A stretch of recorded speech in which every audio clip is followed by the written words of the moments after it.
Hi friends, ഞാൻ ജയപ്രകാശ് ചാവക്കാട്. ഇന്ന് ഞാൻ നിങ്ങൾക്ക് പരിചയപ്പെടുന്നത് എൻ്റെ വീട്ടിലെ ടെറസിൻ്റെ മേലെ മുള്ളാത്ത വീണ്ടും പൂത്തു. മുന്നുണ്ടായിട്ടുണ്ട് കായ, ഇപ്പോൾ ഇപ്രാവശ്യത്തെ പൂക്കളിൽ ഇട്ട് തുടങ്ങിയിട്ടുണ്ട്.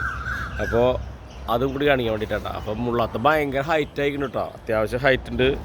അത് നല്ല ഉഷാറാണ്, ഒരു കുഴപ്പമില്ല. കണ്ടില്ലേ, കണ്ട അതന്നെ ഡ്രമ്മിലാണ് വെച്ചുള്ളത്. കണ്ട ഇവിടെ ഒരു പൂ കൂടി ഇട്ടിട്ടുണ്ടാ, ഇതിലൊരു പൂവാണ് കണ്ടില്ല ഇവിടെ.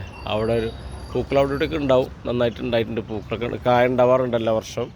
ഇപ്രാവശ്യം നന്നായി പൂത്തിട്ടുണ്ട്. അപ്പോൾ ഈ മുള്ളാത്തനെ കുറിച്ച് അറിയാമല്ലോ, നമ്മൾ പറയണ കേൾക്കാം, ക്യാൻസറൊക്കെ നല്ലതാണ് കഴിക്കുന്നത് എന്നൊക്കെ പറയണ കേൾക്കാം. എത്രമാത്രം അതിൽ സത്യം എന്നൊന്നും അറിയുന്നില്ല. എന്നാലും ഫ്രൂട്ട്സ് നല്ല ടേസ്റ്റ് കേട്ടോ. ശരിക്കും പഴുത്തുള്ള മുള്ളാത്തയുടെ കായ ഞാൻ കഴിച്ചിട്ടുണ്ട് നന്നായിട്ട്. അതുകൊണ്ട് എനിക്കറിയാം നല്ല ടേസ്റ്റ്. ചെറിയൊരു പുളിപ്പുണ്ട്, എന്നാലും നല്ല ടേസ്റ്റാണ്. ജ്യൂസിനൊക്കെ പറ്റിയൊരു ഇതാണ്, നല്ല രസമുള്ളൊരു മരമാണ്. അപ്പോൾ മുള്ളാത്ത ഇതുപോലെ തന്നെ വീട്ടുകളിൽ വെക്കുന്നതല്ല കേട്ടോ. അപ്പോൾ നിങ്ങൾ എന്തായാലും മുള്ളാത്തയുടെ ഒരു തൈ വെച്ച് നോക്കുക.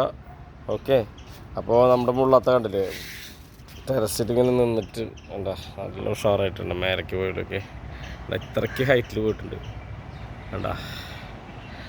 അപ്പോൾ ടെറസിലെ കൃഷിയിൽ നമുക്കിന്ന് നമ്മൾ മുള്ളാത്തനെ കുറിച്ചാണ് പറയുന്നത്. അപ്പോൾ മുള്ളാത്തനെ വീഡിയോ ഇഷ്ടപ്പെട്ട് കഴിഞ്ഞാൽ എന്തായാലും നിങ്ങൾ അഭിപ്രായം പറയണം. Okay, bye.